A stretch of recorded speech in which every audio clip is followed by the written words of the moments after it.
నిద్రపోయినప్పుడు నా కళ్ళుకి నేను చంపిన వాళ్ళ ముఖాలు రావు, మిగులున్న శత్రువుల ముఖాలే కనబడతాయి.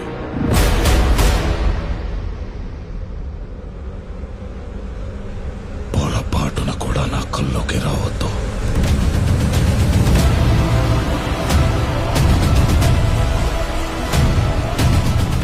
నా డౌట్ ఏంటంటే జలీల్ సాబ్, ఈ మొక్క హెరాయిన్ కంటే ఎక్కువ విలన్స్ తయారు చేస్తుందా అని.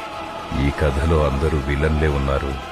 ఆ రాసేవాడికి కూడా తెలుసు, విల్లన్ల ఘోరాలు ఎక్కువైనప్పుడు కథలోకి ఒక హీరోని దించాలని. ఈసారి ఆ క్యారెక్టర్ నీదే సార్, మీరే అవ్వాలి.